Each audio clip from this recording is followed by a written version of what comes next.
অৰুণোদয় আঁচনিৰ মহিলাসকলে যিসকল হিতাধিকাৰী মহিলা আছে সেইসকলে এটা প্ৰশ্ন সুধি আছে যে যদি এইখন চৰকাৰ নাহি এতিয়া বেলেগ চৰকাৰ আহে তেতিয়া অৰুণোদয় আঁচনিটো তেওঁলোকে পাবনে নাপায়। আৰু এটা প্ৰশ্ন সুধি আছে যে যদি এইখন চৰকাৰে আকৌ পুনৰ গঠন হয় তেতিয়া 1250 টকাকৈ পাব নে 3000 টকাকৈ পাব নে 9000 টকাকৈ পাব। ঠিক আছে, যদি এইখন চৰকাৰে আকৌ পুনৰ গঠন হয় তেনেহ'লে অৰুণোদয় আঁচনিটো 1250 টকাকৈ পাব, 3000 টকা পাব নে 9000 টকাকৈ পাব। এই দুটা প্ৰশ্ন। ঠিক আছে, এটা প্ৰশ্ন হ'ল প্ৰথম প্ৰশ্ন, যদি বেলেগ চৰকাৰ আহে, এইখন চৰকাৰ নাহি পেলাই যদি বেলেগ চৰকাৰ আহে তেনেহ'লে অৰুণোদয় আঁচনিটো আপোনালোকে পাবনে নাপায়। আৰু যদি এইখন চৰকাৰে পুনৰ গঠন হয় তেনেহ'লে 1250 টকা পাব, 3000 টকা পাব নে 9000 টকা পাব। প্ৰথমে মই আপোনালোকক যদি বেলেগ এখন চৰকাৰ আহে তেনেহ'লে অৰুণোদয় আঁচনিটো আপোনালোকে পাবনে নাপায় বা কিমান পাব বা কেনেকৈ পাব, চৰকাৰ গঠন হোৱাৰ পিছত কিমান দিন পিছত অৰুণোদয় পাব নে নেপায়, এই উত্তৰটো আপোনালোকক মই আজি দিম। আৰু যিটো এইটো প্ৰশ্ন আছে, ঠিক আছে, 1250 টকা, 3000 টকা আৰু 9000 টকা যদি এইখন চৰকাৰে পুনৰ গঠন হয়, এইটো মই আপোনালোকক নেক্সট ভিডিঅ'ত ক'ম। যদি আপোনালোকে এইটো প্ৰশ্নৰ উত্তৰ জানিবলৈ বিচাৰে তেনেহ'লে মোৰ চেনেলটো এতিয়াই ছাবস্ক্ৰাইব কৰি থ'ব লাগিব। ছাবস্ক্ৰাইব কৰি থ'লেহে আপোনালোকে নটিফিকেশ্যনবোৰ পাব। মানে যদি মই নেক্সট ভিডিঅ'ত এইটো যদি মই আপোনালোকৰ ভিডিঅ' বনাই কিনে আপলোড কৰোঁ তেতিয়া ছাবস্ক্ৰাইব কৰি থ'লে আপোনালোকৰ তাত নটিফিকেশ্যনটো যাব, আপোনালোকে তাৰপিছত গম পাব যে কিমান টকা পাব। ঠিক আছে, এতিয়া মই আপোনালোকক প্ৰথম প্ৰশ্নটোৰ উত্তৰ দিম। যদি বেলেগ চৰকাৰ আহে তেনেহ'লে অৰুণোদয় আঁচনিটো আপোনালোকে পাবনে নাপায়। তাৰ আগত মই আপোনালোকক এটা চিম্পুল উদাহৰণ দিম। কি উদাহৰণ? ঠিক আছে, ধৰক এইখন চৰকাৰ মানে এইটো ধৰক আপুনি, ঠিক আছে, এইখন চৰকাৰ এইটো আপুনি ধৰি লওক। আৰু আপুনি এটা পাকঘৰত 10 বছৰ বা 5 বছৰ ধৰি আপুনি সেই পাকঘৰটোত কাম কৰি আছে। ঠিক আছে, চৰকাৰৰ হ'লে আপোনাক ধৰি ল'লোঁ আৰু আপুনি এখন পাকঘৰত 10 বছৰ ধৰি কাম কৰি আছে। ঠিক আছে, 10 বছৰ ধৰি কাম কৰি আছে। 10 বছৰ মানে কি, আপুনি ক'ত কি থৈছে আপুনিতো নিজে গম পাব। ঠিক আছে, 10 বছৰ এখন পাকঘৰত যদি আপুনি কাম কৰি আছে তেনেহ'লে আপুনি পিঁয়াজ ক'ত থৈছে, ৰহুন ক'ত থৈছে, মছলা পাতি ক'ত থৈছে, আপুনিতো সকলোবোৰ গম পাব। ঠিক আছে, যদি আপোনালোকক কোনোবাই খোজে, ধৰি লওক আপোনালোকক নিমখ অকণমান দিব লাগে, তে নিমখ আপুনি ক'ত থৈছে আপুনি হয়তো নিশ্চয় গম পাব। যদি এন্ধাৰ থাকে বা লাইনটোও গুচি যায় তেনেহ'লে আপুনি নিশ্চয় গম পাব যে আপুনি নিমখটো ক'ত থৈছে, বা আপোনালোকে হালধি ক'ত থৈছে আপোনালোকে গম পাব। ঠিক আছে, ঠিক তেনেকৈ যেতিয়া আপোনালোকে অৰুণোদয় আঁচনিটো এতিয়া পাই আছে, যিখন চৰকাৰে আপোনালোকক অৰুণোদয় আঁচনিটো দি আছে, ঠিক আছে, এইখন ধৰি লওক চৰকাৰতে এই অৰুণোদয় আঁচনিটো আপোনালোকক দি আছে, যদি পুনৰ গঠন হয় তেনেহ'লে স্মুথলি চলি যাব। যদি বেলেগ এখন চৰকাৰ আহে এতিয়া, ঠিক আছে, যদি এখন পটকে বেলেগ এখন চৰকাৰ আহি যায়, ধৰক আপোনাৰ বাহিৰে যদি এইখন পাকঘৰত এজন বেলেগ ৰান্ধনী আহি যায় তেনেহ'লে এই নিমখ ক'ত আছে, হালধি ক'ত আছে, পিঁয়াজ ক'ত আছে, ৰহুন ক'ত আছে হয়তো তেওঁ বিচাৰিব লাগিব।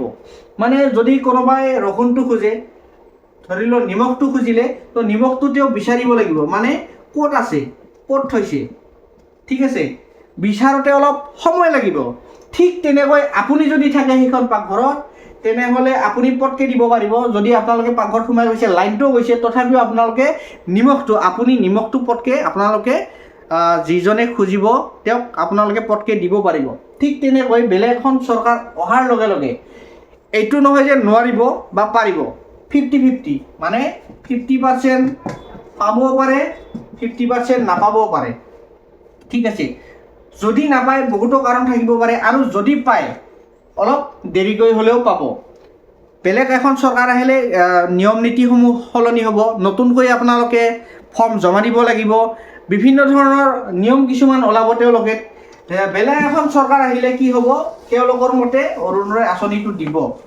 মানে কেনে, ধৰক এতিয়া আপোনালোকক যিটো ৰেচন কাৰ্ড লাগি আছে, ঠিক আছে, এতিয়া আপোনালোকক ৰেচন কাৰ্ড লাগি আছে, আধাৰ কাৰ্ড লাগি আছে, ভোটাৰ ID লাগি আছে, তাৰপিছত ইনকাম চাৰ্টিফিকেট লাগি আছে, এইখিনি লাগি আছে। ধৰি লওক যদি কিবা কাৰণত এখন বেলেগ চৰকাৰ আহে তেওঁলোকে একেইখনৰ বাহিৰে আৰু বেছিও নথি পত্ৰ খুজিব পাৰে, বা ইয়াতকৈ কমো নথি-পত্ৰ খুজিব পাৰে।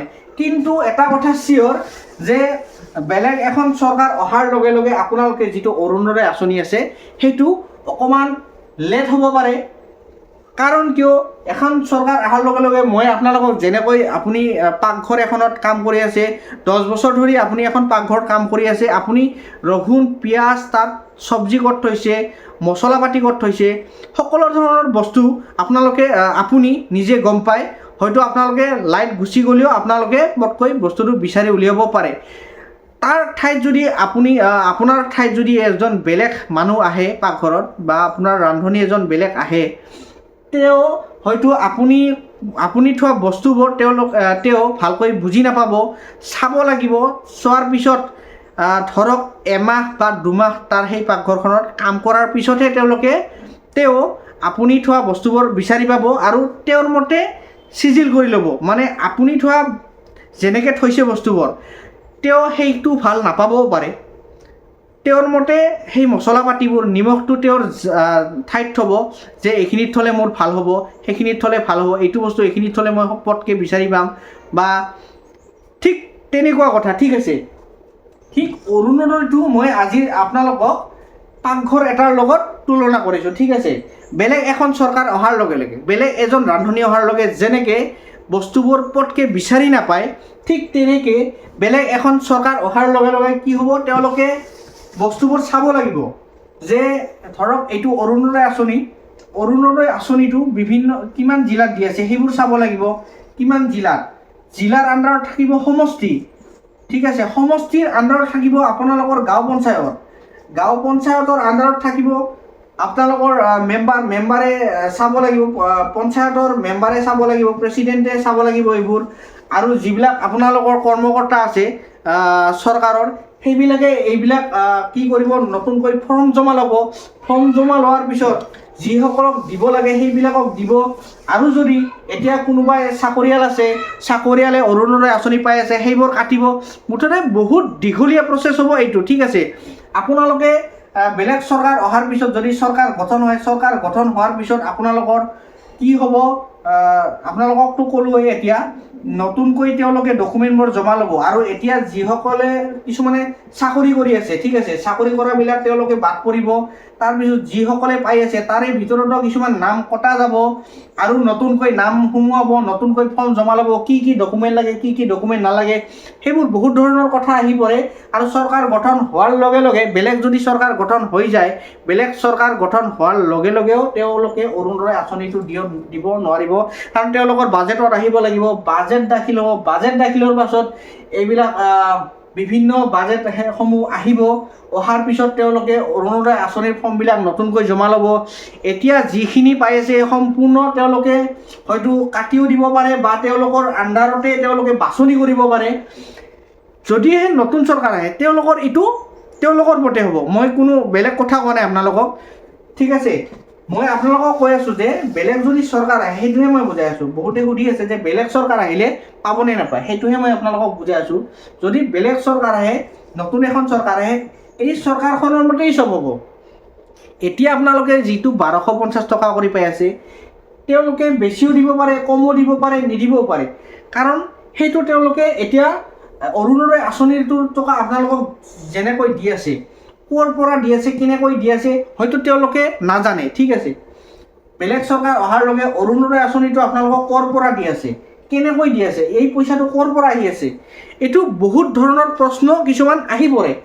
সেইকাৰণে আপোনালোকক মই এতিয়া ক'ম যে আপোনালোকে 50% পাবও পাৰে, নাপাবও পাৰে। যদি পায় তেনেহ'লে অকণমান আপোনালোকৰ দেৰি হ'ব, আৰু যদি নাপায় আপোনালোকৰ কিছুমান বহুত কাৰণ হ'ব পাৰে। হয়তো তেওঁলোকে এইটো দিব নোৱাৰিবও পাৰে, পাৰিবও পাৰে, এইটো কোনো ধৰণৰ কনফাৰ্মেশ্যন এতিয়ালৈকে অহা নাই। ঠিক আছে, এতিয়া আপোনালোকে হয়তো বুজি পালে। যদি আপোনালোকৰ আপুনি কৰি থকা কামটো, য'ত আপুনি কাম কৰি আছে, এতিয়া যোনটো পাকঘৰত আপুনি এতিয়া কাম কৰি আছে, সেই পাকঘৰটোত যদি বেলেগ এজন ৰান্ধনী সোমাই যায়, তেওঁ পটকৈ বস্তুটো বিচাৰি পাব নে নাপায়, আপুনি এবাৰ ভাবি লওক।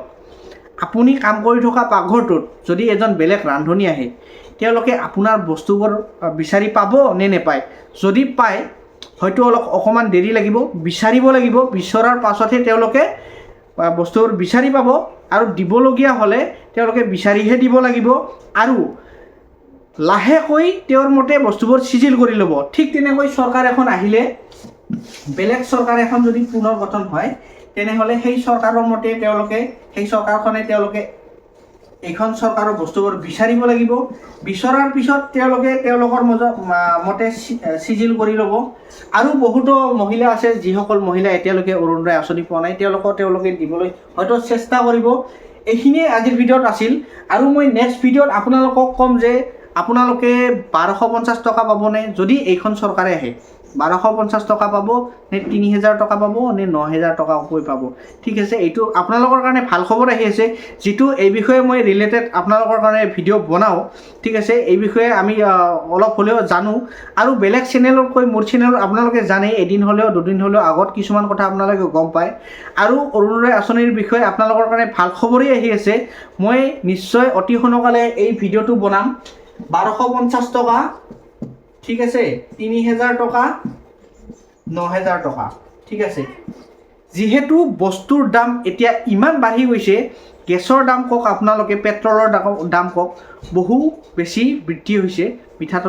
মিঠাতেলৰ দাম হওক বহুত বেছি বৃদ্ধি হৈ গৈছে। 1250 টকা এতিয়া আগত ঠিক আছিল, কিন্তু 1250 টকা এতিয়াৰ মতে বহুত কম হৈ পৰিছিল।